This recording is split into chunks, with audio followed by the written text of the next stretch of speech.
participants and the audience on this EGROW. And this is a special webinar for two reasons. Everybody is looking forward what are the experts view on the aspiration of the budget, and this budget is very special because it will be not a full-fledged budget but on vote on account and those intricacy everybody. Am I audible? Yes. Yeah. Yes. And the second is because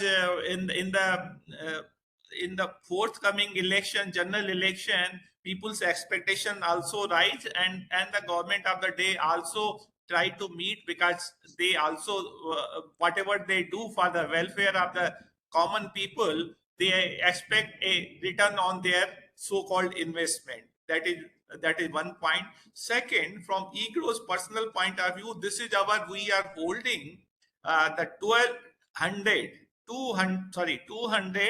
webinar, and every week we are holding this. So last 200 weeks, this is our 200th webinar, and we have been doing this without any interruption, come what may, whether it's a national holiday, international holiday, doesn't matter. Even when our CEO's daughter was getting married, by chance that was Friday, but he himself was present. So that is the level of commitment of EGROW to the people. So that is my opening remark. On the budget, there are a lot of expectation from the budget, and I'm sure on the oil prices, the supply bottlenecks, and then people want the soft things and some kind of sweetener for every section of the society, and therefore it will put more pressure on the FM. And I would be looking forward for the experts' view, which they have.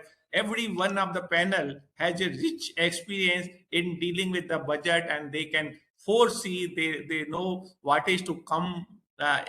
And one is the rational things, what should be done and what are expected to be, because many times the good economics is not always a good politics. So they know, our panelists know what should be done and what is expected to be in the budget. So these are the two broad dimensions on, I believe, our audience, and academically this is very real. So before I open the discussion, let me have the privilege of our esteemed panelists. Let me start with Professor Deshpande. Professor Deshpande is an honorary visiting professor, Institute for Social Economic Change. He retired as a professor and director, Institute for Social Economic Change, Bangalore. He was formerly National Fellow, Indian Council for Social Science Research, ICSSR.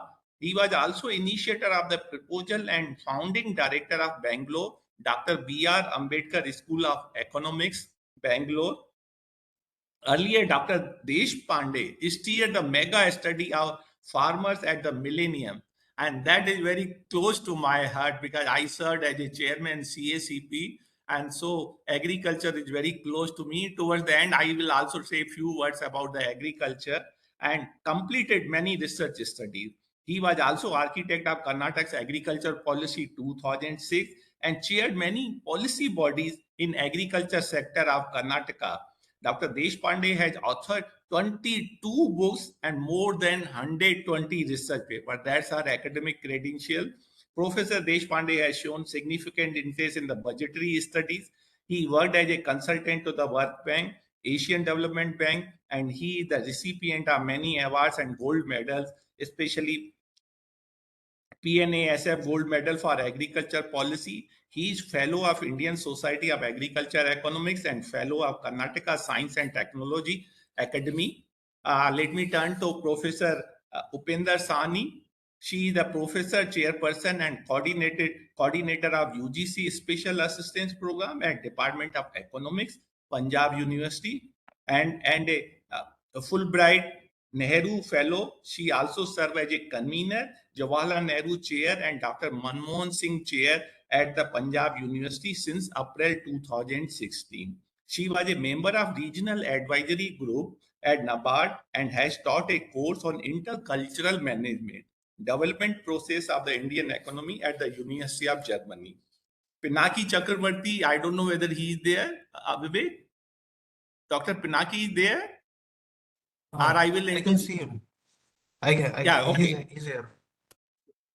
Dr. Pinaki Chakraborty was the director, NIPFP, New Delhi. Prior to this, he was the chief social policy UNICEF and chief of field office UNICEF Kerala and Tamil Nadu. He served as a member advisory council to the 15th Finance Commission in India and member secretary committee on fiscal statistics appointed by the National Statistical Commission in 2017. He is the chairman Kerala Public Expenditure Review Committee, a statutory committee appointed by Government of Kerala, and research associate, Levy Economics Institute, New York. From 2013 to 2014, Dr. Chakraborty served as economic advisor to 14th Finance Commission of India. He has a critical domain knowledge of public finance of the national and state government and has served on advisory committee of various research institute in India. He has also taught Indian public finance course at IGITR Mumbai. His pioneering and work is GST in India. That book, GST in India, a simple tax in complex federal system, has been published by Orient Beck Swan in 2019. He has also authored two books titled State Level Reforms, Growth and Development in Indian States, published by Oxford University Press, New York in 2014, Social Sector in Decentralized Economy, India in the Era of Globalization. Those are the wonderful piece of academic research he has carried out. And I think the list is long, so now let me turn to Lieutenant General Rajeshwar. He was commissioned in the Regiment of Artillery in December 1980. He has over 44 years of experience from 1980 till today. A gunner and aviator, he is alumnus of Defense Services Staff College, Army War College, and National Defense College in New Delhi and Philippines. He has actively taken part in Operation Meghdoot and Operational Rakshak. He commanded a medium regiment in Operational Parakram, an infantry brigade on line of control, a counter-insurgency force in Jammu and Kashmir, and corps in the desert sector. He also served on key staff assignment and UN peacekeeping mission, which were very challenging in Mozambique and Rwanda. His apex responsibility, both in tri-service, included the Chief of Integrated Defense Staff to the Chairman, Chief of Staff Committee, and the Commander-in-Chief of Andaman and Nicobar Command, from where he retired in May 2020. He's a young man and very rich experience. Dr. Mohammad Shafi is a professor of commerce. He holds MCom, MPhil, and PhD in the area of finance and international business. He has an experience spanning over 30 years. He has 3 books and 45 research papers to his credit. Dr. Shafi has attended many national and international conferences, seminars, and presented papers thereof. Dr. Shafi is an international experience to his credit. He was head Department of Finance and Banking in Kingdom of Saudi Arabia. He has been a visiting faculty to the School of Business in Tunisia. He serves as an academic council member of many universities and is external examiner of doctoral students of many universities. Dr. Shafi has an acumen in planning and designing curriculum for commerce and management program. Shri Raman Aggarwal is the Director of Finance Industry Development Council, FIDC, a representative body a self-regulatory organization for non-banking finance companies. He is currently working as Senior Vice President, Head Corporate Affairs and SRI Equipment Finance Limited, which is the leading financer of construction and mining equipment in India. He has more than 27 years of working experience in NBFC sector. He has been actively representing the NFC sector, being a member of advisory group to Ministry of Finance and RBI, core group set up by Ministry of Corporate Affairs and Special Tasks Force at FICC. Now I turn to Shri Krishan Kohli. He joined Kalyani Group in July 2022 as President and CEO of Kalyani Powertrain Limited, which is the e-mobility business within FBL Group. In this role, Shri Krishan is responsible to drive the growth strategy for e-mobility business across the vertical and in charge of complete manufacturing and business operation of Kalyani Powertrain Limited. Currently, Kalyani Powertrain has the technology tie-up with partnership with TEVVA Motors of UK and JV partnership with both Prettel Group, Germany and Harbinger Motors, USA. He comes with 30 years of experience in automotive and commercial vehicle markets in both regional and global roles. So, with these few words, I won't say few words, but this is such a rich experience with all those panelists. I am overwhelmed to have the privilege of listening and contributing in very humble way what our experts say. So I'm sure people will, the audience will enjoy. They are looking forward. I will not stand now anymore between you and the audience. So let us start with Professor Deshpande, and we will talk in the order in which we introduce. So that will be our regime. And my request will be, because of time constraint, we limit each panelist to speak about 10 to 12 minutes, and then we leave some time for the Q&A towards the end. So we will have the Q&A when every speaker has spoken. So over to Professor Deshpande ji. Thank you very much. It is very kind of you, Professor, to have introduced such nicely I hope you are able to see the Yes, I am able to see you.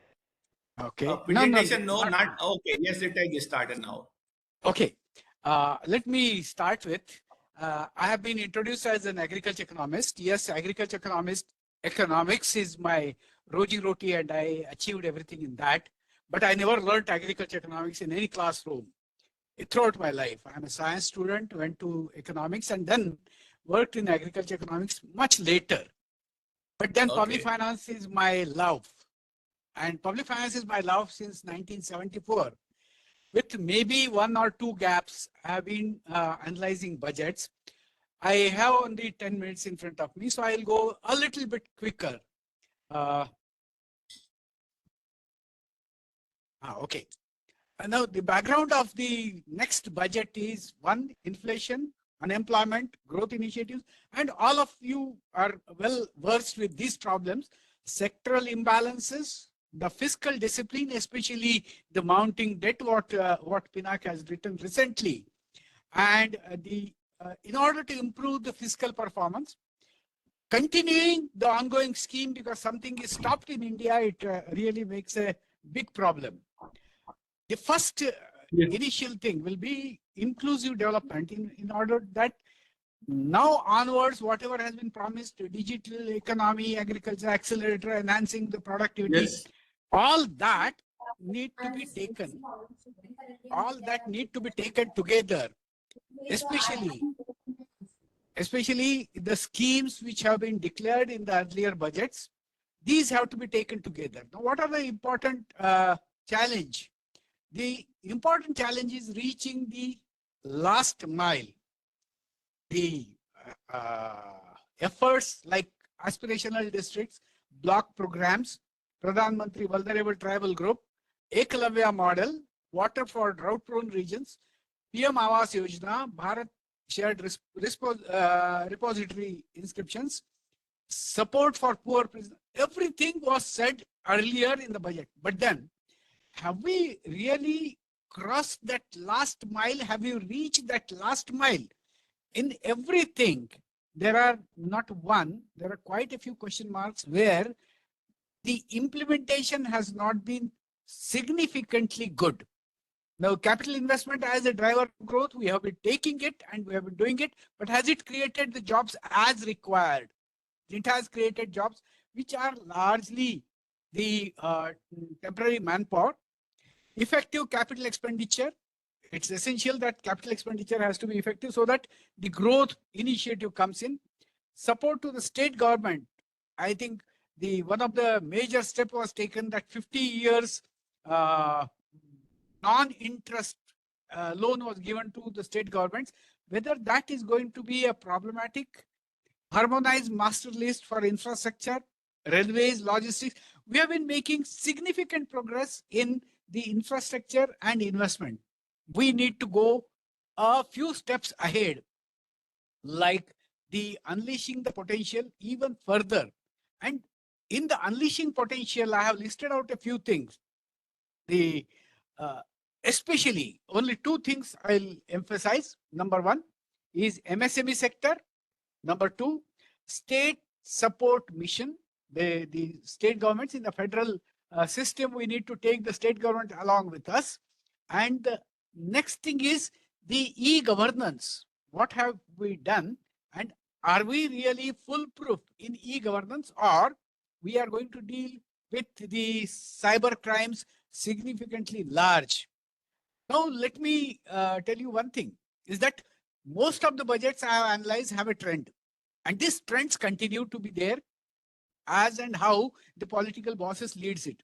Therefore, I have taken this from 2010-11 to 2022 revised estimate and 23-24 budget estimate. What you can see exactly is that till 19 or till 18-19, we continued in more or less similar manner. The revenue expenditure was from 13.4, 13.1, 12.5. It went on declining to 10.6. 1920 onwards, the revenue expenditure increased. Mainly 2021 was because of the COVID. But then, good thing out of it is that it continued to 15, 13, 12, 12. Again, it started declining. Will the revenue expenditure continue its slide down? This is one. Second thing is that the fiscal deficit, which had peaked during COVID, that is 2021, has come down to 5.9%. Will the trend continue in the same manner, falling down? The revenue deficit also is falling down. There's one very interesting thing, which I often said for last decade or so. In the budget, most of us have given fiscal deficit as percent of GDP. And this figure, we gave it on 28th of February. The GDP figures are finalized on 31st March of that year. 1 month before, we use an estimate of GDP in order to give percent of GDP. Is it a right way of doing it? Is it a rational way of doing it? And is there no other way? And largely, the public finance experts say no other way. It has to be compared with GDP. No, it has not to be compared with GDP. We spend from the revenue efforts. We don't spend from GDP. This is one simple economics, which many of us overlook it. We spend from the revenue efforts, from the revenue. And therefore, it is essential that in future, public finance people should present the deficit as percent of the revenue efforts. Now, the revenue receipts, major thing that we got was the GST collection, which was in lakh crores. You can see state GST, central GST, IGST, cess, etc. And the total has been up to 10. This time, it is certainly going to go up to 11.5 or so. That's what is the estimate. We come further to revenue expenditure and deficits. I have given one small thing here, which is revenue, that is number 6. Revenue deficit as percent of the revenue effort, that is total revenue receipts. And it comes out to 41.98 in average of 2010-11 to 2012-13. And then from then onwards, except in the COVID year, which was 88% of the total revenue collection was revenue deficit. And then it came down slightly. It has reached to 33 lakh crores, which may go down in the coming years. But then, is the government having only eye on reducing the deficit or increasing the development expenditure? One of the important findings of last 10 years is that the development expenditure has not been keeping pace with the GDP. The other expenditures are keeping pace with GDP growth, but then development expenditure is not keeping pace with GDP growth. In fact, GDP growth, if we take it as 7% or say 6.5% on an average for the last 10 years, the development expenditure has grown not more than 5% per annum. This is an important thing. But then there is a caveat. There is a caveat. We have not been, our keeping of the books, we have not been keeping books in order to take the development expenditure conducted by various departments into the aggregated development expenditure. There something has to be done, and that has to be done by the budget section of the Ministry of Finance. Then we found that in rural development, we started with 1.42 crores, 142 lakh crores. From there to 2.38, it has increased slightly and increased as percentage of the grand total. Urban development also has increased, but then urban development had almost gone to double, more than double the expenditure on urban development. But the expenditure on rural development has not doubled. It has been slightly lower than urban development. We need to pay attention to that. Then second thing is that we have been increasing our expenditure. And again, I would refer to Pinaki Chakraborty's recent writing that we have been borrowing significantly. And as we are borrowing, our interest payments are mounting almost what was in 1920. And if I go further back again, what was in 1011, we have come almost 4 to 5 times of 1011 interest payments. Then should interest payment be our major expenditure in the budget? What should be done in order to reduce the debt burden? What should be the new revenue sources that we should get? And that's where I go further. The central sector schemes, what you can see, that central sector scheme, if we take it from 1011 onwards till 1920, was quite lower, less than about 20. But then it has increased in the recent past significantly, the red bar. Establishment expenditure has been going down. But then is it going down at the cost of not filling up of the central government positions and not getting the manpower? The last one is that other central sector schemes also have been almost, this is something which is drawing significantly. I'm coming to almost the end. Our borrowings have been 34%, which has come from about 23% to 34% in about a decade and a half. So this is something which needs to be controlled because our interest payment is significantly large. Now you can see that interest payment is 20% of the total budgetary allocation, which has come again then much higher than earlier. Pensions 4%, state share is 18%, and now it is likely to increase with the new finance commission because the states will be putting up pressure. The capital expenditure, yes, during the last few years, capital expenditure has increased significantly, especially from the grant in aid for creation of the capital assets. And that is the reason that we have larger expenditure on the capital side. What are the major items of expenditure? You can see that major items of expenditure is transport, major items of expenditure is health, the agriculture is not major, and social welfare. The agriculture, urban development, and the education, these need to be marked in future. So also rural development. Now, what are the takeaways? The good takeaways are, we need to have a growth-oriented budgetary policy. We need to have fiscal prudency, investment boosting policies for roads and transport. Gadkari Saab is doing a lot to involve the private sector, and public-private partnership is taken up. Covering most of the sectors of growth, rural development sector is going back. Green initiatives need to be focused, which was focused in the last budget.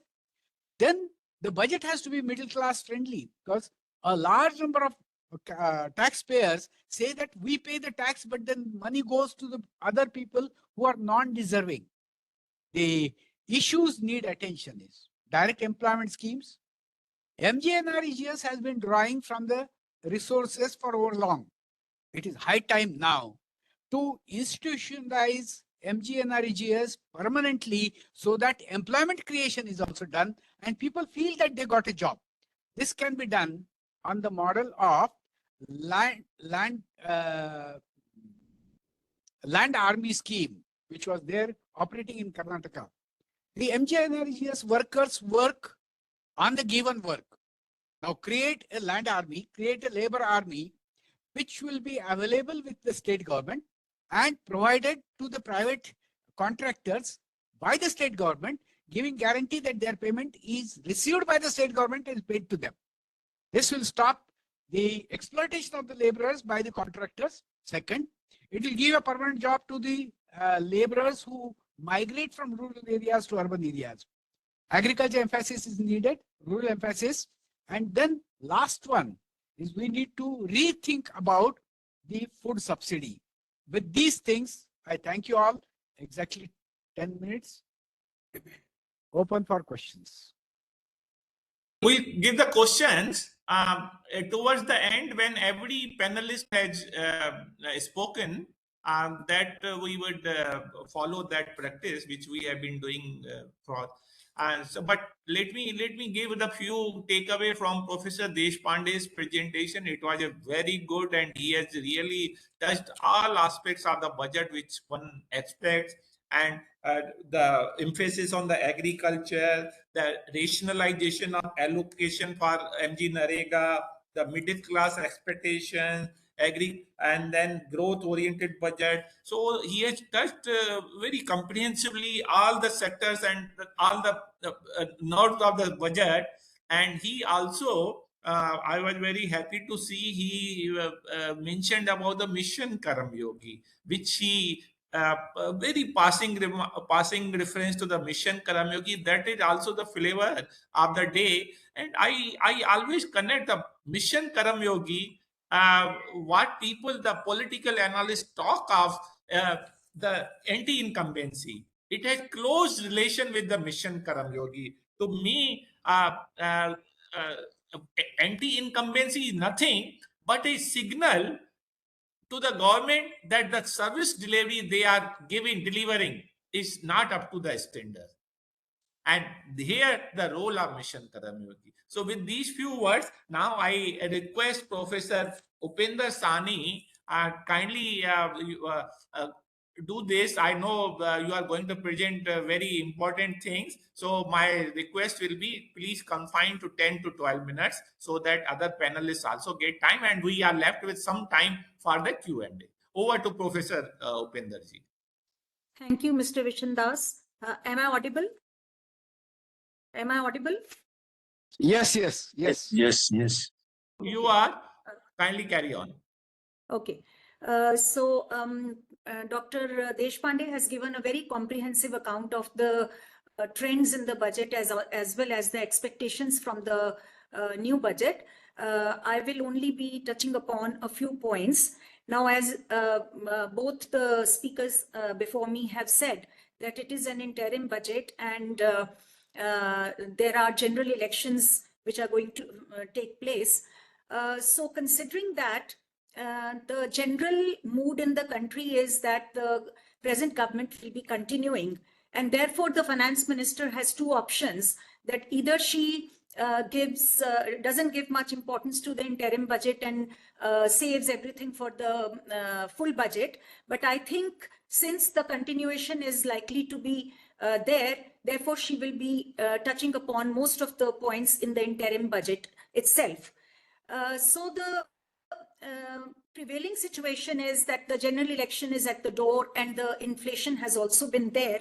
So given that, a very important expectation is fiscal consolidation. Now, in view of the rising public debt, which is nearly 82% of GDP, and interest burden is about 5.4% of GDP and 25% of the revenue receipts, long-term debt sustainability is a challenge. Now, as we all are aware that FRBMA mandates 40% of debt of the central government and 20% of the states, but we are far ahead of that. So we need to actually rationalize all of that and look at how we are going to manage the fiscal consolidation. Now, the only silver lining is that the direct and indirect taxes are showing an upward trend, and they are likely to show an upward trend even this year.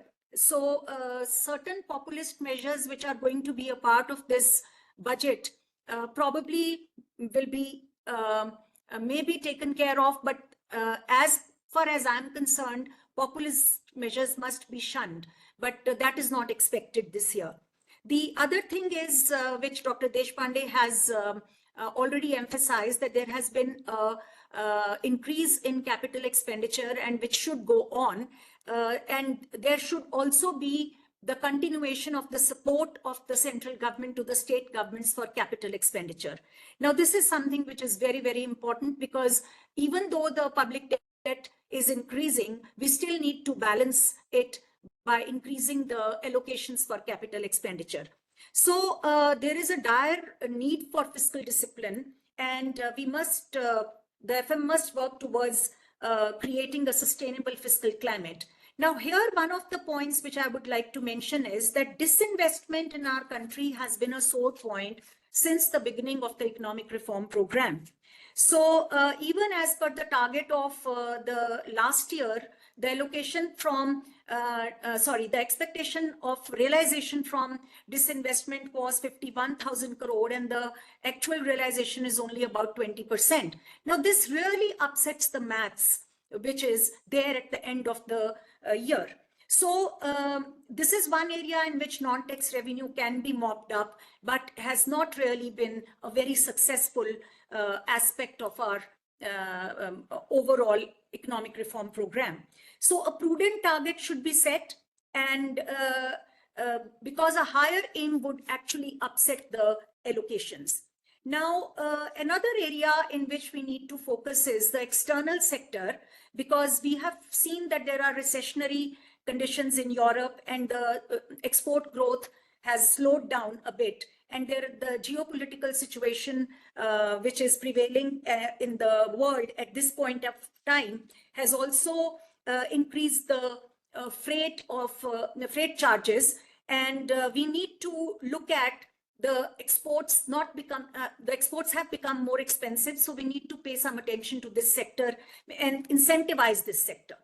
Coming to the middle class, to which all of us belong, the salaried people, now, in view of the increased inflation, some kind of IT relief is needed. But more money in the hands of consumers, of course, we need to boost the consumption and investment. But at the same time, managing the inflation is a tough balancing act for the finance minister. But the old and new IT schemes are causing a confusion in the minds of the taxpayers. So there must be a faster movement from the old to the new tax regime and rationalization of the tax regime. So the idea was that people move from the old to the new tax regime, but they will only move it if it is made more attractive. So under the new tax regime, an individual is required to forego certain tax deductions like HRA, ATC, Section ATC, ATD deductions, etc. And also does not provide the home loan interest deduction, etc. So if we want the country to move to the taxpayers to move to the new tax regime, we really need to rationalize it and make it more attractive. That is one thing which the FM must be considering and should be considering. So last year, I remember some benefits were extended to the high net worth individuals, which probably in the name of equity may be probably not, are not really in order. So those could be withdrawn and extended to the middle class. Last but not the least, I would just like an expectation which is region specific, Punjab and Haryana. Now, agriculture sector needs rejuvenation as a top priority of the country. And because of the natural calamities and inflation, there is a decline in consumer demand from the rural areas, which is less than the urban demand. Now, that is something which really needs to be looked up, because if we want the consumption and investment to go up, we cannot ignore the agricultural sector and the rural sector, because even if the secondary and the tertiary sectors grow and the incomes in the agricultural sector do not grow, the demand for secondary and tertiary sectors products will not be enough. So a very important thing is to provide special allocation to predominantly agricultural states for strengthening agri infrastructure. I am not too sure whether the FM will be taking it up, but this is something which I would expect that it must be taken up. And of course, the budget can only take care of this sector as a short-term measure, because in the long run, we need a comprehensive policy focus, including all aspects of production, procurement, storage, and marketing. But this is one area which is very, very important from the point of view of boosting the growth rate of the economy, because we cannot have a sustainable growth rate of this if this major sector does not perform well. Thank you. Thank you, Professor Upinder. Very small time you covered so many tangents, very important aspects you have covered in your presentation. This was very good, and obviously we have to focus on the growth, but then it has to be inclusive growth. That is the overarching message we expect from the forthcoming budget. Now I request Dr. Pinaki Chakraborty. He has a rich experience I will introduce, and then we are looking forward. So Professor Pinaki Chakraborty, floor is yours. Okay, thank you very much for this invitation. And I also have to, seek your permission to leave after this presentation, because I have another meeting and I have to travel to go for that. So, yes, I'm grateful that you joined, but then loss will be entirely ours to miss you in the rest of the discussion. But anyway, something is better than nothing. No, at least you are making it. It's fine. And so over to you. Miss the rest of the discussions on this important issue of budget. No, I'll just make a couple of very brief points which I think are very important. One is, I am not going to the specifics of what this budget is going to do or not going to do. I think a couple of issues emerging if we look at 3 budgets after COVID. I think one is a focus on capital expenditure. Second is aggressive fiscal consolidation. And third is, with respect to kind of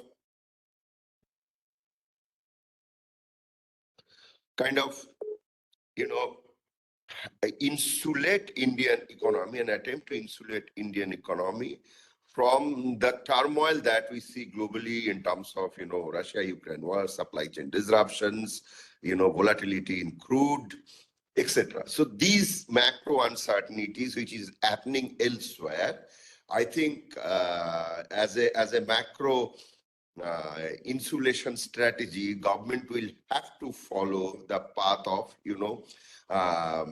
of such insulations. And what do I mean by those insulation? I think one is, of course, mobilizing as much resources as possible domestically and creating domestic consumption demand. I think that is one issue that is very important. So in that context, I think the stability of the tax rate becomes extremely important. And I understand there was a reference to there are two tax regimes, old and new tax regime. I think there is now data available based on the evidence. I think an appropriate decision about moving to a particular regime would be very helpful. That would bring in a lot of stability. So that is one.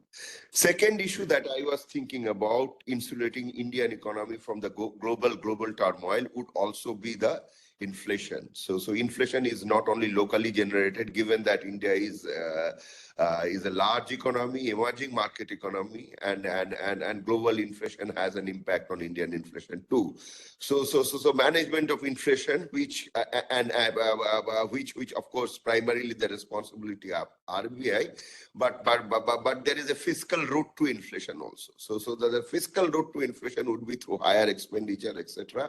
So I think a right balance between what is right expenditure and right level of consolidation to keep inflation at a stable level will have to be undertaken. And from that point of view, I think fiscal consolidation, which now says that it is at around 5.9% of GDP, the fiscal deficit. I think if we are able to bring it down to a level which is around 5, that would be very, very significant. That would be very significant. Third issue, in terms of management of macroeconomy in the context of uncertainty, is the kind of budget risk that is emanating at the subnational level in India. I think we have a large power sector debt, and power sector debt is something like, if I'm not wrong, I think I read somewhere it's around 9 to 10 lakh crore. And these power sector discom debts today or tomorrow will become the liability of the states, and state liabilities would eventually mean some kind of an intervention by the center. So I think it is very important going forward. I think reducing these power discom losses will be very important, because these are not reflected in the budget, but it's like something which is significant and can actually increase overall fiscal deficit and debt at the general government level. Now, if we look at the global database, recently I have written an article and I'm working on this. I think globally, India is not the case, but I think India has to continue with the prudent macro fiscal norms. I think globally what has happened is that, the IMF latest global database on debt says that the total global debt to GDP ratio, that means the debt of the households, debt, non-financial public, corporate sectors, private sector, and the public debt. All these together, and I'm not talking about the financial sector debt, because financial sector also lends money, so it's not taken into consideration. So non-financial private sector debt, household sector debt, and public debt to GDP ratio, if taken together, they are now 239% of global GDP. Now, and 239% of global GDP, and it is one of the highest in recent years, and it is more than what it was during the global financial crisis of 2008. Now, this household sector's debt can create huge macroeconomic instability. So I think India, recently you have seen, I think RBI has made changes in the regulations about how much you have to keep as deposits, as reserves when it comes to, unsecured loans. So unsecured loans or short-term loans can increase growth in the short run, but if we look at household debt in the long run, that has serious instability, that can create serious instability, macroeconomic instability in the long run. So since the country is the global economy is emerging out of COVID, and we don't have such a major problem of household debt, so we should also be very prudent in looking at monitoring. Actually, we should be monitoring through some mechanism, or rather kind of disincentivize excessive leveraging. I think that's very important. That probably it's a fiscal monetary issue, but when it comes to macroeconomic management, budget can always give a signal. I think that risk management becomes extremely critical. And if you look at the global financial stability report, they are also talking about household debt globally is becoming a major concern. So since India doesn't have a major problem of household debt, and in fact it has declined over time, if we compare between global financial crisis and now, I would expect that we continue with that kind of a phenomena where India remain as a net saver rather than a net borrower. I'm talking about the household sector. So household sectors savings, incentivizing household sector saving would be an kind of antidote to the kind of high leverage, excessive leverage by the household sector, be it through credit card, personal loans, car loans, etc. I think that is where we need to really think of whether we want short-term growth or we want long-term macroeconomic stability. I think that is very important, and budgetary instruments can play an important role. The last issue that I would like to highlight is the issue of fiscal consolidation going forward. I think the fiscal framework that India has adopted, I think that is very appropriate in the sense that it gives flexibility, because the government has given a target. So that the government, the fiscal deficit ratio will reach at 4.5% by 25-26, if I'm not wrong. Yeah, and I think what is most important to do is also to give a target for debt ratio, because government of India's debt is now around 57% of GDP. States' debts are around 30% of GDP. So total public debt is around 81% of GDP. The FRBM review committee said that India's debt to GDP ratio should not be more than 60%, and that was before COVID. It was supposed to be achieved in 2022. So since we are far away from 60%, I think a time-bound reduction of debt would help free up resources, because the interest burden will come down if your debt ratio goes down. I think that in a way that would create enough fiscal space and also reduce the level of revenue deficit, because interest payment to GDP ratio is very high in India. So the reduction of that would require a reduction in debt as well. So we should not only focus on deficit, we should also focus on a path of debt correction. I hope in this budget we'll see such changes. And given that economy is growing and fiscal consolidation is happening, I think for long run macroeconomic stability, we need to reduce general government debt and general government deficit in a time-bound manner. Thank you very much for giving me this opportunity. Thank you, Professor Pinaki. It's a very good points you have raised, very macroeconomic, and then the trade-off between the short-term growth and the long-term fiscal and long-term stability. So one has to take a balanced view on these competing demand, on whether you want the short-term growth or the long-term stability. That is one. And then the debt GDP ratio is very high. Center and state together is over 81%, and that has to be brought 61. Those are very relevant points from the budget point of view. You have brought out. In fact, you have cast the pulse, and I'm sure all the audience gets benefited from your presentation. Now let me turn to Lieutenant General Rajeshwar ji. Over to you. I'm sure you will discuss something on defense as well. Of course, you are free to talk on the subject which is of interest, but we expect you to talk a little more on defense, because that's your expertise. So over to you, Lieutenant General Rajeshwar ji. Thank you, Chair. Very good afternoon to you, eminent panelists, online attendees. It's my privilege to be part of this webinar with this august people out here, thanks to EGROW Foundation. I wish to bring an armed forces perspective to our deliberation. in the next about 8 to 9 minutes, that is what I'm going to set about.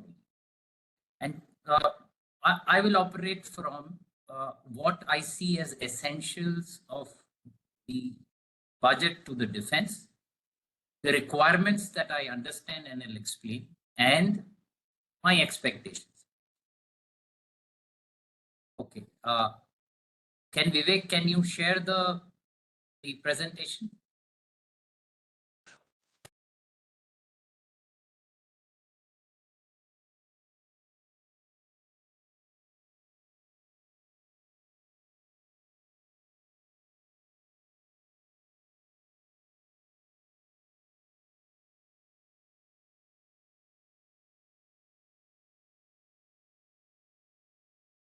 Yeah. Next, please. Right. So I'm going to cover this first point, which is basically the flow of this whole presentation, which is, let's look back in 2021, when the Honorable Prime Minister said very clearly that the world is changing. And after he, assessed the situation and our defense potential, he said India must enhance its defense capability. The second thing was, in the same year, the Raksha Mantri said that India plans to spend $130 billion on military modernization in the next 7 to 8 years. So basically, what I'm looking at is, what is this defense spending all about? So what do we put our money for defense spending? We put for modernization, which is basically the capabilities that we seek for the armed forces. And then the second bit is the sustenance. Whatever you have, how do you sustain that? And this starts from the equipment that we operate, the weapon systems, the ammunition that we handle, the troops who are doing all this and training, and they are being recruited, and their salaries, and then the infrastructure which is utilized, and all other things of the economy, which is fuel, food, and so on and so forth, which will require for any military. This is across the entire defense, and all this translates into military power, because as you would understand, military power is our deterrent. So broadly, the economic muscle or the economic well-being will translate to military might, which will go to military power and then pose as a deterrent to our adversaries. Right, let's go next. Next slide. Okay, I just want you to have a quick look. I don't have too many slides, but I'd like to bring forward. The one on the left top is the defense budget allocation. If you look at the actuals, a couple of years back, 21-22, it was 500,000. 5,681 crores. But then you cut to the RE for the next year, it came to 584, which was the previous financial year. And then in this, when we came to the budget estimates, effectively, there was a difference only of 1%. Although, if you compared it to the budget estimates of 5,25,000 crores, the jump was 13%. So basically, somewhere the maths went, all right, and then this is how it turned out. When you look at defense spending as a percentage of GDP, this has been a very ongoing debate for a number of years. If you include pensions, it's 1.97. But if you take that out, it's just 1.51. So where are we? Go cut to the the slide, the portion of the slide on the left, which is the CIPRI, which is the gold standard for monitoring who's got what kind of weapon budgets or defense budgets. Look at our adversary, China. That $292 billion defense budget is 3.5 times of ours. And this 81.4 includes not only the military, it also includes the, CAPF. So you can compare as to, at what rate our adversary, and I'm not looking at the West at the moment, are going. So what do we need to do? The answer is clear, right? So let's go next after that. The next slide, please. So basically, what is the sense that comes from the the resource constraint part of it? What is the impact? If you look at the left slide, you see that every 5 years, you're going back by about a budget worth, because it is the gaps are 17 to 23%. So that means in the 6th year, you're actually falling back in that half a decade by one budget, whichever way you look at it, right? So what happens to these shortages? How do they translate? They translate to, and this is of course Army, Navy and Air Force. I'm not talking of joint staff because their money is very paltry, but it translates to between a quarter of shortages or what they need and to a 1/3. For example, when you look at it, the Army needs to upgrade its tanks. It needs to upgrade, have light tanks. It needs artillery equipment. It needs EW. It needs a whole lot of things. Similarly, the Navy, if you want to dominate the Indian Ocean, you will need the 3rd aircraft carrier at some point. And subseas, you will need submarines, right? And then if you look at the Air Force, who from a 42 squadron Air Force are now, they're at 30 squadrons. Roughly, this is they're way back unless they get a 4.5 generation or a 5th generation fighter jet. And I'm not talking of other things at the moment, right? So this is where it impacts us. Please go next. Next slide. Yeah. So basically, when you look at revenue and capital, and for us, it is sustenance and modernization. What happens? 71% of our budget last year was pitched at revenue. And the capital was 29%. This honestly, you must see from the gaps that arise, the capability gaps. Why do I say that? If you look at the right slide, you will see that military modernization should be 30% of your equipment. But if only 17% of the budget, let's say for the Army, is spent on capability, your newer equipment won't come.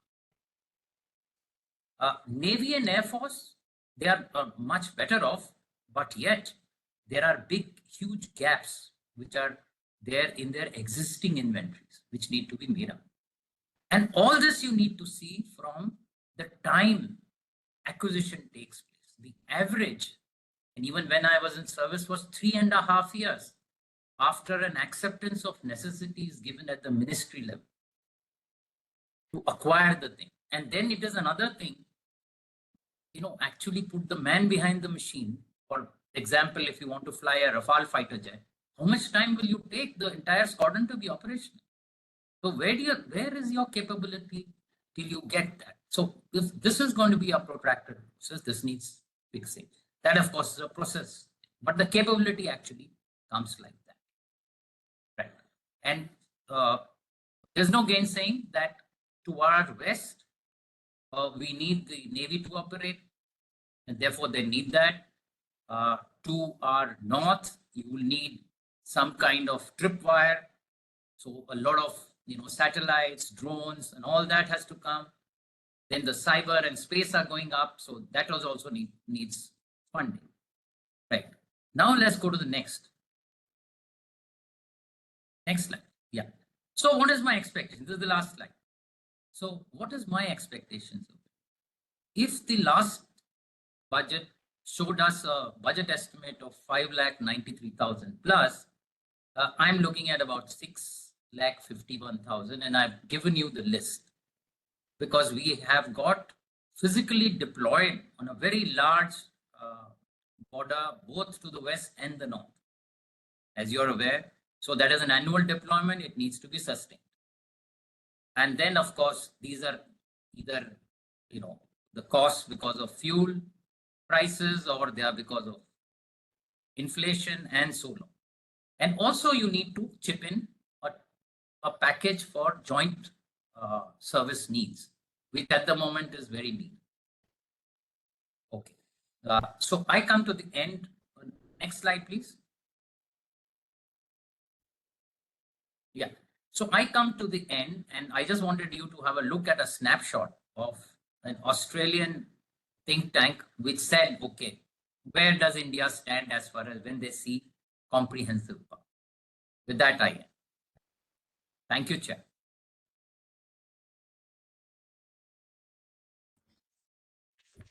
Thank you, Lieutenant General Rajeshwar ji. Wonderful presentation. I think it was so insightful, and defense. Or I think nobody can perhaps know better than what you have, because you have the insights and foresight, and you have worked so many years in the defense. So it's absolutely delightful to listen to you.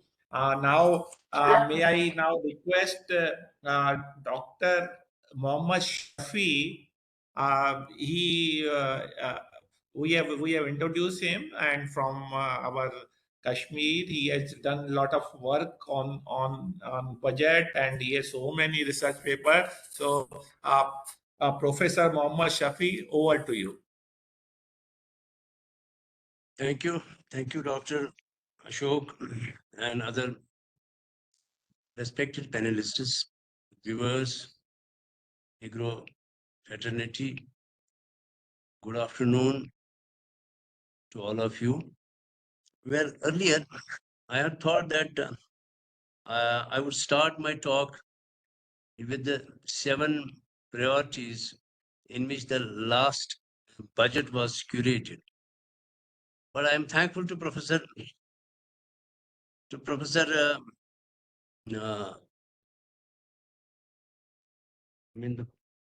Deshpande. He narrated each and everything, and then he came up with the implementation. Thank you, sir. Thank you very much. Because I thought that I should, start with inclusive development, infrastructure and investment, unleashing the potential green growth and financial sector, youth power, and reaching the last mile. But then I would have come to, the financial sector, because I have been teaching the subject matter of, investments, as well as, securities analysis. But thankful to him that a lot of time has been saved. Now, I would like to move to capital market, type of suggestions which I would like to, place over here. First of all, is this double taxation in the hands of, the shareholders, which has been there for a very long time. This money has been already paid off by way of profit by the company. But then when the investors receive the dividends, they are again being, taxed. Dividends are now taxable for the last many years now. Why I say so? Because there are very, very less number of, participants, very less number of investors, to be very honest. There may be traders, but very less number of investors in this market. So it's basically a dissuader, it basically curtails them for, for being taxed for the dividends. It should be this way, that this should not have been, taxed. Anyway, this is one point that I would like that it is being taken care of, because it amounts to double taxation, one in the company and otherwise in the hands of the investor. Then there is, another tax, which is, securities transaction tax. It is very minimum. It is not that huge. But imagine if this is again removed. If it is very simple, it is very minimum. As I said, it is 0.001, very very less in case of securities. But in case of mutual funds, once you sell them, it's a bit more. But still, it is less. So it could also be done away with, because we have to actually make more people attracted to the stock market. This is my version of looking at things, because people are not that much. The number of people who have the demat accounts, the trading accounts in this market, the number is still 14 crore around people are there. And this has happened after the COVID. This is very interesting. Before COVID, before 2020, the number of people in this market was just 3 crore people. But when people got hold up in their homes, they started opening up demat accounts and trading accounts. Now the number is around 14 crore. Now we have to encourage them to be in this market, to buy and sell shares as well as other securities. Then there is one more tax which investors have been asking for a very long time. That is long-term capital gains tax. This is 10%. If you are earning, beyond 10%, sorry, if you are earning 5,000 rupees, 5,000 is the exemption limit. But if you are earning more than that, then you are being taxed with 10%. This is again, it would be again a good thing that if this is removed. Well, these are, couple of, suggestions with regard to this. But then, may I take this platform? May I take this platform for a few minutes more, just 2-3 minutes more, because I would like to, go to our part, because we are not a state now. We are a UT. Maybe we have a special dispensation from, in this budget. Kashmir, in particular, Jammu and Kashmir, has been in a different state after, the 2019, and there is peace, there is calm. But this has to be consolidated, by way of some special dispensations. We used to have special dispensations, but that was very earlier. We have issues here in the JK state. That the issue is that of the unemployment. We have we have educated unemployment, not uneducated. No, we have educated unemployment. It is very much above the national average. It is 18.3% nowadays. So if some special dispensation is included in the budget for the youth, it could be in the way of giving more money as startups, because there is particularly there is a euphoria of starting startups over here, but it's not really happening. So that way it could be covered, the youth could be brought. Then there is tourism. We all know that tourism is a very important area here, but it has not been contributing too much to the state SDP. This is very very concerning thing for all of us. The reason being that the tourists which come over here, whatever they consume over here is not being produced locally. Whether you take it right from tissue papers to toiletries, whatever you take, or even the chips, water, it is not being produced over here. And that's why it is not being contributing to our state SDP. This is one important concern for all of us here, that if some special dispensation is given, something like these people who come and start manufacturing units over here regarding tourism products, and those tourism products have to be exclusively manufactured from this soil for some time. Or it could be that we give a lot of subsidies to these units so that they produce them, and then it's being consumed by the tourists over here. And it could bring an employment as well, and then it could definitely contribute to the state SDP, because tourism otherwise does not contribute much, whereas we have huge number of tourists. We have last year we had 1 crore, over 1 crore people visiting the valley. This is with these things, I would like to conclude, because today it's Friday. Thank you very much. With these remarks, thank you very much for for having been Yes. here on the platform. Yes, Professor Shafi, thank you very much for giving such a insightful about your perspective on the budget, and these are very useful. I'm thankful to you because of I know how busy you are, and then you have some other commitment. Yet you made it, and wonderful. And now I request Shri Raman Aggarwal to make his presentation on his perspective from the industry, finance, development council, and the more. So over to Shri Raman Aggarwal. Thank you, Dr. Deshpande and Mr. Vishandass, and thank you, EGROW Foundation, for giving me this opportunity. So we all know the Honorable Prime Minister has given the vision of a Viksit, that's a self-developed Bharat by 2047, and we are also talking about Atmanirbhar Bharat. Now, in this whole journey, credit plays a very important role, and especially credit to the bottom of the pyramid, the underbanked segment of the society, the unbanked segment. This is where non-banking finance companies, NBFCs, have pioneered this art of funding the unfunded, the unbanked segment over the years. So I would like to make 3 points relating to the credit by NBFC sectors, the challenges which we face. While a recent RBI report did highlight that the credit to the MSME segment has grown 3 times by NBFCs versus the credit given to MSMEs by banks. So NBFCs are increasingly playing an important role in funding the MSMEs also. However, there is one perennial issue which we have faced for a very, very long time, and that is relating to the fundraising. Recently, RBI governor and RBI also highlighted this point about NBFCs over-dependent on banks when it comes to funding. And I think this is something we have been at FIDC, and I personally have been requesting for the last 4 or 5 years before the Honorable Finance Minister, that there is time that we reduce the over dependence of NBFCs on banks for funding. Now, I say so this because, see, the NBFC sector has a very large number of small NBFCs. They cannot tap the capital markets. So for them, the only source left is banks.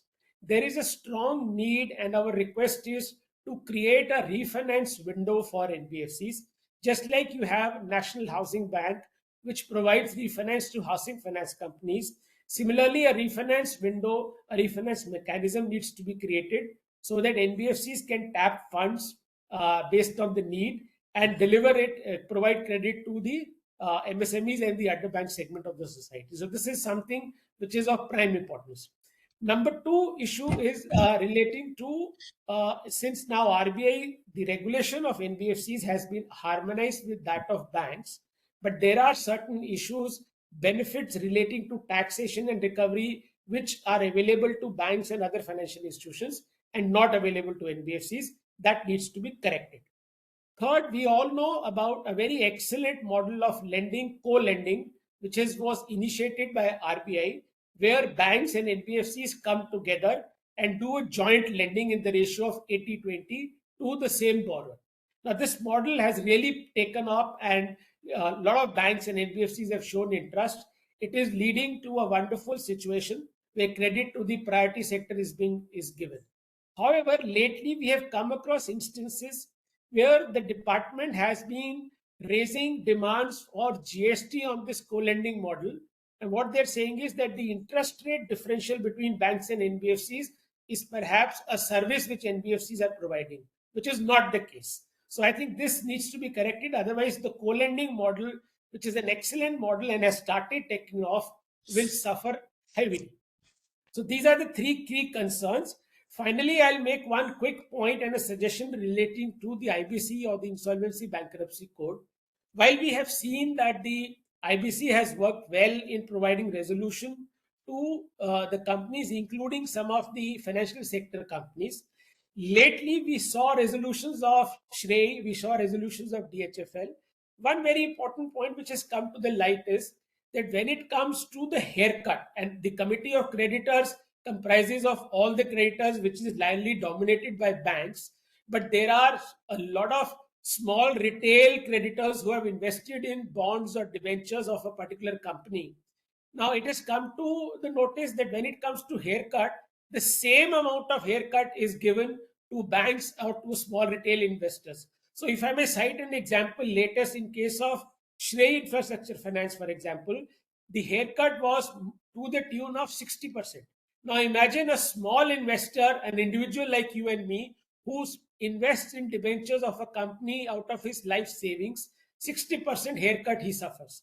So I think somewhere the rules need to be tweaked so that the small investors' haircut should be minimum or even done away with up to a certain threshold of say 5 lakhs or 10 lakhs, whereas the haircut could be borne by the larger creditors who have that strength and deep pockets to bear that haircut. So I think this correction needs to be done the IBC. Thank you. I'll limit my points to here. Thank you for this opportunity.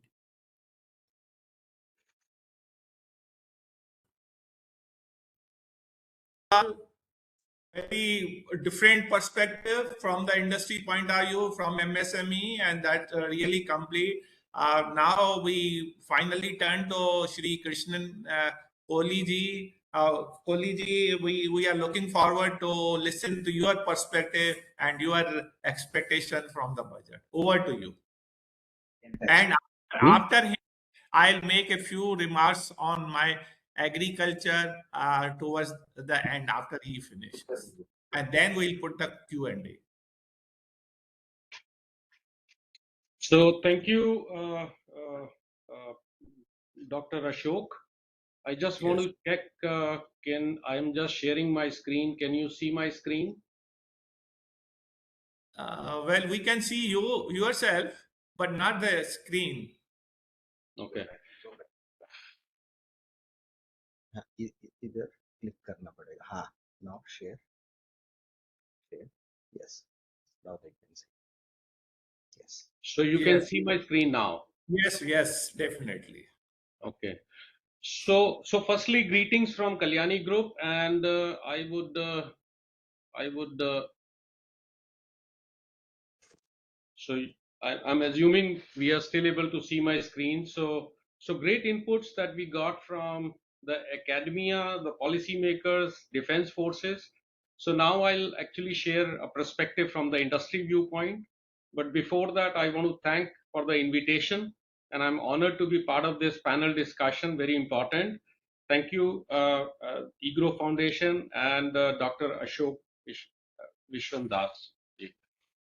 So I bring a perspective, part of Bharat Forge Kalyani Group, which is a large Indian MNC. We have play in multiple sectors, including automotive and commercial vehicle industry, industrial sector. Also, we have a strong play in defense and aerospace. As part of the national vision on Atmanirbhar Bharat, I think from Bharat Forge and Kalyani Group, we have a strong support of the Atmanirbhar Bharat.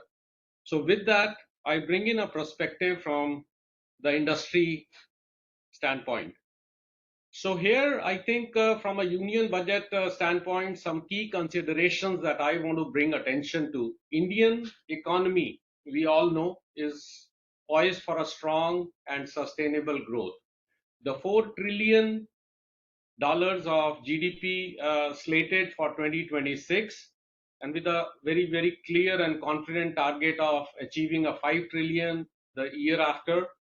I think the CAGR growth that we see is in the ballpark of 6% upwards, 6.3 to 7%, which is actually great news for the Indian economy and all of us. With that, I want to draw attention to the industrial markets, which is basically industrial manufacturing. It's a key pivot within the Indian GDP growth. If we see the share of industrial manufacturing, it's in the ballpark of upwards of 20-25%, which is very important to put attention to. And within that, then I want to also draw attention to the manufacturing, which is continuing a strong growth, but also I think there is basically a strong play to really see that how we can have a play towards the trade deficit less than 100 billion as a goal. So China plus one, that is another opportunity that we see, and India plays a pivotal role in the global markets for future growth.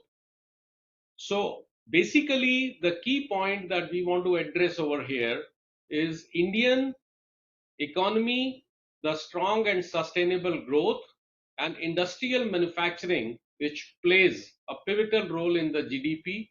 And then we have opportunities in China plus one strategy. With that, I will go to the next slide. So if we look at what do we have here to talk. So from an industry standpoint, from automotive sector focus, I want to draw attention that the markets are basically fast transitioning from the conventional ICE, which is the internal combustion engine, into electrification. So electrification plays a very important role to help the country with the trade deficits. And there I'm drawing attention to the oil imports that definitely gets addressed via electrification. At Bharat Forge and Kalyani Group, we are playing a very important role with a focus clearly to bring value and innovation on leapfrogging the technologies. I also want to draw attention to, while the markets are getting ready for electrification, there is a complete ecosystem which also needs to be addressed, including the charging infrastructure. And here, the retrofit opportunity towards the greener future, it helps with the circular economy, where a new electric vehicle, if we have to look at, is 3 to 4x of a new IC truck or a bus, versus a retrofit significantly drives the economics, and the retrofit EV with the new EV kit, it's in the multiple of 2x to 3x of a IC engine. So from a commercial economics, this is a far better solution, which not just helps with our green objectives of the country, but we also really get to basically addressing the past. So with that, I want to draw attention to some of the considerations for the union budget and finance ministry while we are embarking on the union budget for 24. Before that, I want to put a big thank you note for all the regulatory bodies, the MHI, MOD, MOA, Niti Aayog, and many others who have been helping the industry with subsidies like FAME or PLI schemes across all sectors. This has definitely helped the industry in driving the growth towards the topics in the country. The focused attention that I want to draw is EV retrofitment oriented tax structure. If you look at that, with the GST from 18 to 5%, that would help the country to fast forward the vision of green mobility, zero carbon. Also, I want to draw attention, if we can create some green funding, which will help with EV fleet operators with the green funds. So that also will boost this whole topic. Last but not the least, interest subvention. For example, from a current 12%, can we look at something lower than 6? This will also drive growth overall in electrification of the automotive industry, and very important, support overall the circular economy and basically augment the capacity. So this is the few points that I wanted to mention.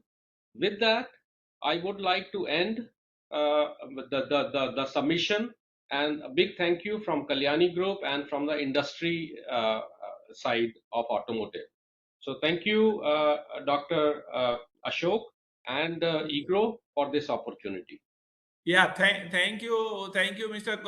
Kohli ji, and you gave it very different perspective from the way where you are engaged in the currently and then contributing to the society. Now, towards the end, let me say a few words about agriculture, because that is close to my heart. Look at this: agriculture is a huge plane, huge aeroplane, but not much fuel. It engages 45.5% of the total workforce, 60% of country's total area. It uses 83% of fresh water, and yet it gives only 15% to the GVA. Now, that means the agriculture, the productivity in the agriculture is about 23% compared to non-agriculture. So this situation demands that we have to do something, and that is my expectation from the budget. And agriculture, in fact, is the lifeblood of Indian economy, and its importance to be viewed not from the perspective of just food security, but it has a ramification on national sovereignty in the event of heavy dependence on other countries for key staple food supply. We have seen what has happened in the COVID kind of situation, where the supply bottlenecks has impacted very heavily on some economy. So we have to learn the lesson from our past, from our peers currently, and therefore Atmanirbhar in agriculture is a way forward. For instance, we are, our granaries of FCI and other public procurement agencies are overflowing with rice and wheat, whereas we are still deficient by about 55% of edible oils and towards about 10 to 15% in pulses. So it's like a economy where you look at the wardrobe. If you have too many trousers which covers your vitals, but not many shirts, how it will work? So something of this kind situation is prevailing in India. So we have to correct this measure. For this, we have to ramp up the production of the commodity in which we are deficient, and in only then we will be truly Atmanirbhar in agriculture. That is one point. And how it can be done?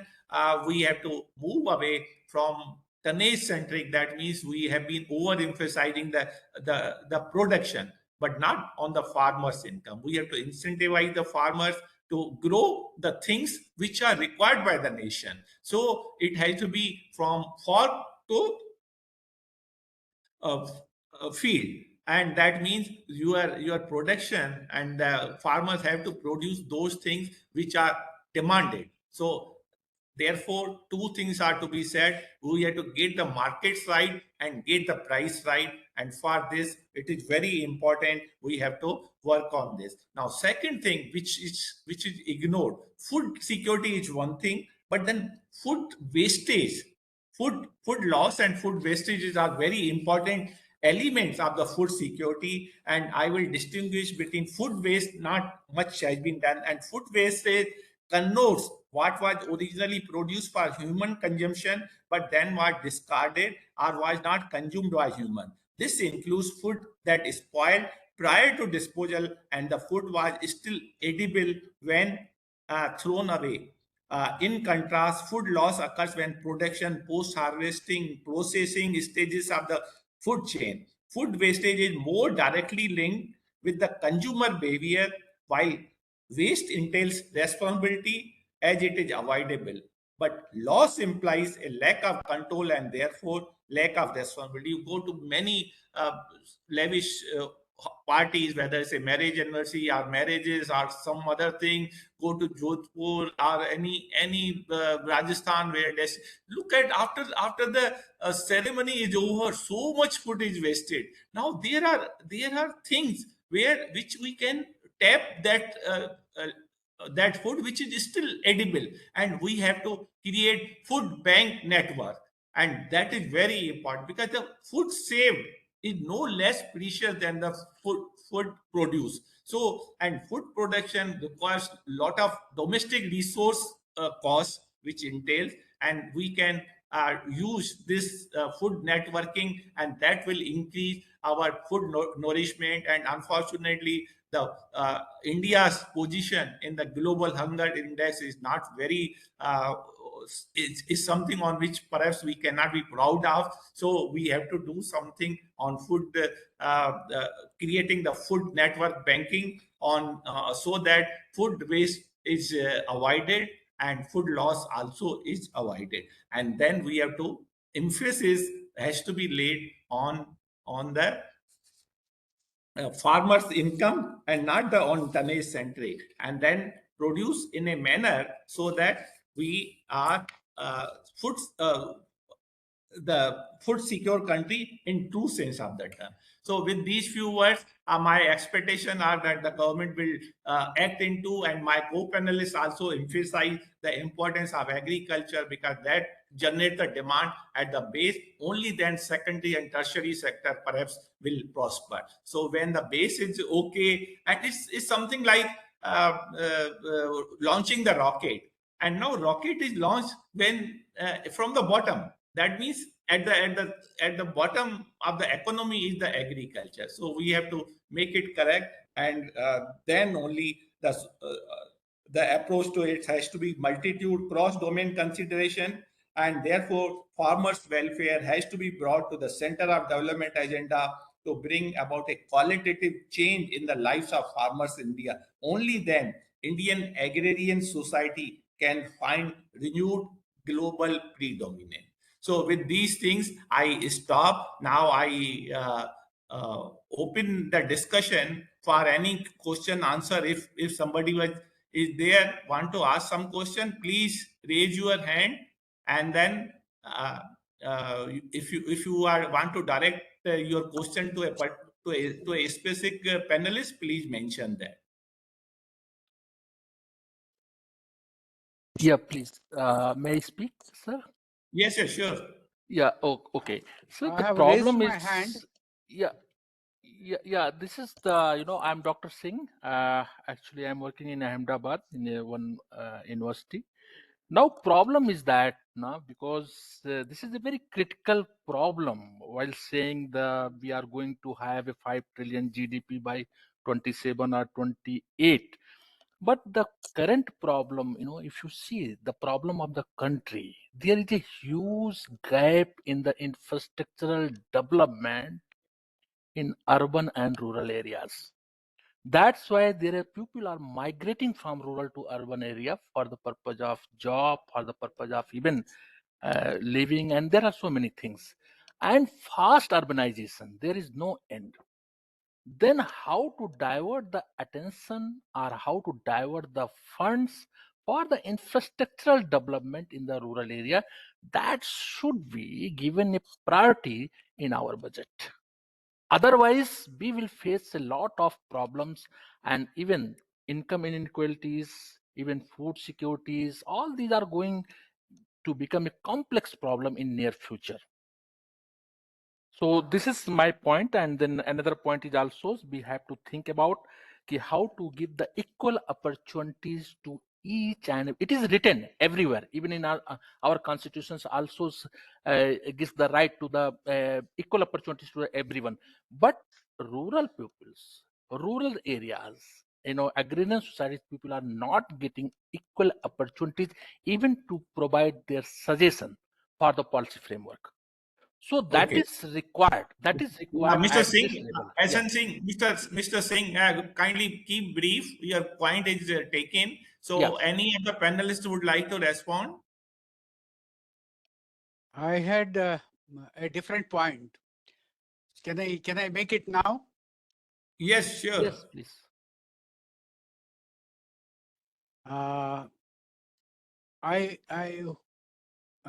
Sharing is not available, is it? I had made a small. Can the sharing be allowed now? Maybe you can speak or sharing if it is a small one slide. Yes. You can share now. No, the sharing will become very quick and immediate. Okay. Okay. Can you Yes, see that is- this? Yes. Okay. This is the expenditure on defense budget. I wanted to tell it to general. If we compare it with GDP and actual defense budget, the actual defense budget Sir, is slides are increasing not shared. significantly in billion US dollars. The GDP as percent of GDP in the last few Yes. years, it has gone down as a percentage. The reason is GDP has increased. The defense budget has not declined. So the point that general was making is that the percent of GDP is declined. That's why I said be careful with GDP. The actual the data which he has presented, 6.93 lakh crores to 6.51 lakh crores. The percent increase is 9.78% in 1 year. If we take inflation of 6%, still it is huge increase. So, General, when you make a point, the defense budget is declining, country is on fire. You should not make a wrong point. Thank you, General. Okay. If sir you allow, then one more point I would like to add here, because the important point is in the budget we are going to see the data. You and are thing Mr. else. Singh. Yes, sir. No, let us give opportunity to somebody. In case time permits, we'll come to you later. Okay then. Oh, Okay then. so anybody else wants to ask any question? Yeah, I raised my hand, Dr. Sawhney here. Can I ask? Yeah, please. Yes, sir. So thanks everyone for all the expert comments here. It was really fruitful. So very precise discussion I wanted to bring on this table is about the direct taxation. I think only one of the panelists briefly mentioned about it, that since it is going to be an entering one, but still I'm very curious to know that we have seen during the last budget that now the the new tax regime has been made as a default one. So what do you see as a future perspective? Are we going to demolish the old and going to join the new tax regime as by default, wherein all the relaxation that the tax rebate that we used to get will be avoided, and we will have only the new tax regime where only standard deduction and maybe NPS is given some kind of relaxation. Now, from economic point of view, what point I want to ask is this: that when we do not incentivize the citizen of, or the especially the taxpayers of this country to save, which eventually translates into investment, what would be its impact on the economy? So if I have to precisely put my questions, so questions are two. The very first question: what is the prospect of the direct tax system? Are we going to the new taxation for sure in near future and abolish the old tax system?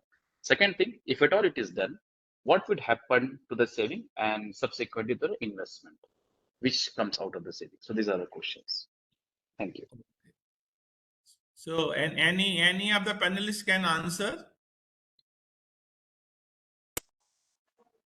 I think on the first part I can answer. Yes, that is something I think government has been saying for quite some time now, that they want to make the income tax law simpler, very simple, and that is where one of the steps they're announcing is that we to do away the complex web of all the deductions and concessions and have it straight and simple, and on the other hand reduce the overall tax rates or give more slabs. So I think it ultimate aim is certainly that, but obviously it has to be done gradually. It cannot be done so quickly because it will have an impact. So I think whether if you ask me that whether we are moving in that direction, the answer is yes. But by when will it be completely to the new system is a question mark. I think it will take some more time. Yes. There is another question somebody has put on the chat box. Does not the current geopolitical situation is endangering a situation of self-reliance, especially food security? Now, let me take up this point. When this geopolitical situation is very unstable because of China threatening Taiwan, then Russia, Ukraine, then we have seen what is happening in Hamas and Israel. So those instability in the geopolitics is there. But let me also add, so far India is concerned, I don't see there will be a food insecurity under threat.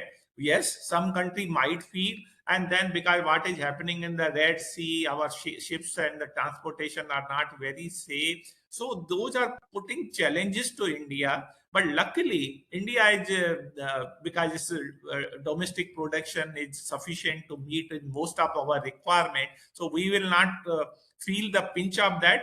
But yes, there are certain issues, and many countries might feel. That is my take. On the other day, there was a conference of the BIMSTEC, and then Nepal's ambassador was saying that high food inflation in their country, that means in Nepal, is due to India, because India abruptly put some restriction on export of rice. So those are the issue will always remain. This is just an illustration, but yes, the food security is going to take a hit globally. But so far India is concerned, yes, we are safe. That is my take.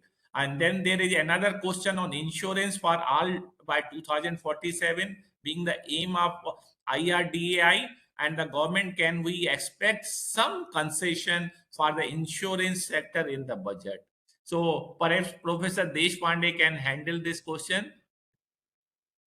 Professor Deshpande, would you like to respond? That will be our last question.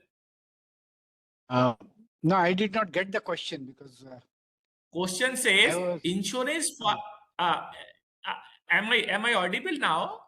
Yes. Yeah, it is in the chat box. One of our audience says insurance for all by 2047 being the aim of IRDAI and the government. Can we expect some concession for the insurance sector in the ensuing budget? That is the question. Insurance largely, except for the public sector insurance, that is the LIC, largely insurance is in the private sector, and insurance is a business. There is an indemnity, there is a premium, and premium indemnity ratio is kept in such a way that the administration cost is met. Apart from that, the actuarial calculations very clearly give. Am I audible? Yes. Please continue. Yes. Actuarial calculations give a sufficiently good profit margin to the insurance companies, and that's why insurance companies are never broken. They are always in the profit, and you can see anything except public sector insurance company. Sometimes they invest outside and the investment is badly done, then they get into losses. Otherwise, insurance in India or anywhere in the world is always a profitable business. So government doesn't have to support it. Yeah. Okay. Thank you, Professor Deshmukh. Deshpande ji. There is one last question. Some panelists, some audience, Deepika is asking tax on rich farmers. What is the opinion of the panelists? Now, let me upfront say this: tax on rich farmer is not within the power of the government of India. Reason being, we have the constitutional scheme of thing where in the union list it says very clearly. There is an entry, perhaps 46, which says government can impose tax other than on agriculture. And if you look at the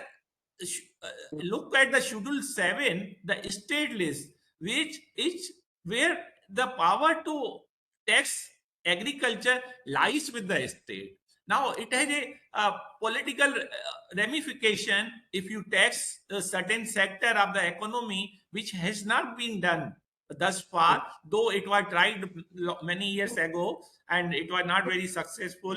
But it does not fall. Though the income tax, let me be very clear, income tax is an entry in the union list of Schedule 7, and then it says taxes other than on agriculture. So it squarely falls in the domain of state government, and each state has its own priority. So I am not very, I do not see any possibility of agriculture, whether rich or poor, is tax, income tax.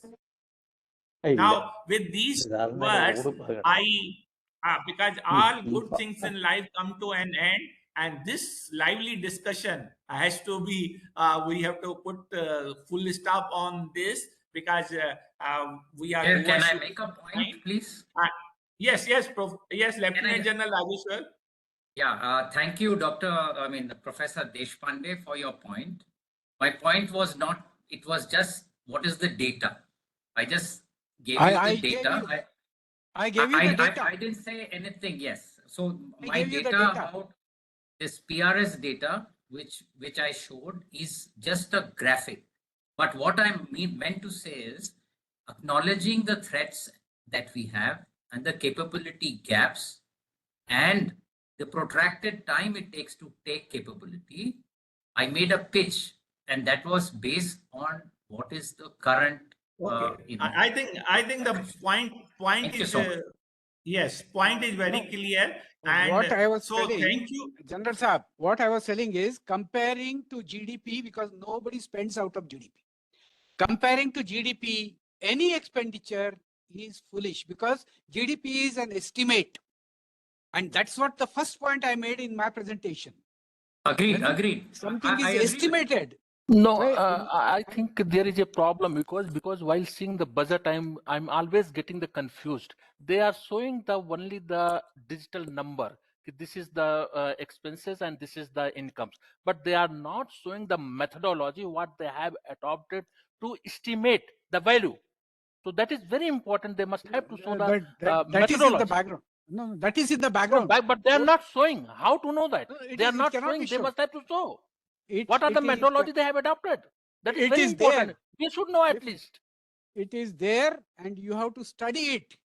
One No, cannot show study. the methodology. They must have to One provide cannot while show. showing this. Listen, Mr. Singh. Yeah. One cannot show entire methodology of 500 pages in a budget every time, please. So Then why it is they there. decided of only 5 trillion I budget? think, Why not 10 trillion budget? Why only 5 trillion budget? Yes. Okay. Now Methodology let us is greatly done. push this issue to the rest. The methodology is available in the respective ministries, what they do. And I mean, that goes beyond the scope of this today's topic. So let me thank you, all the panelists who bring out very rich discussion, and every panelist give a perspective from a segment in which he has expertise. So in comprehensively, and if I put everything together, and that gives a bouquet of flowers on different aspects, and they comprehensively gave a full view of the budget in such a short time. I'm also thankful to our panelists who participated in the discussion, which made it very lively discussion, and then it became of very rich quality. So this discussion will be available in our website tomorrow afternoon by around this time, and it will be viewed, and we'll be sending all these things to the Ministry of Finance also. So with these few words, let me once again thank to each one of the panelists for sparing their precious time and bringing out the very valuable insights on the table. And I'm sure all of us have benefited, and so it will be very, very useful for the research, for the understanding, for deepening our understanding. And it was such a rich, and it was a sheer delight. So once again, thanks to each one of you on my personal behalf, on behalf of the EGROW Foundation, our CEO, Professor Charan Singh. He wanted to join, but somehow he has to travel, so he could not come. But I'm sure he must be listening from somewhere, and partly perhaps he joined also. But so with these things, thank you very much. So we end this webinar. Now we'll have another webinar on the coming Friday, and we will notify the things in detail to each one of you. And I request you to please join you. So thank you very much. Thank you.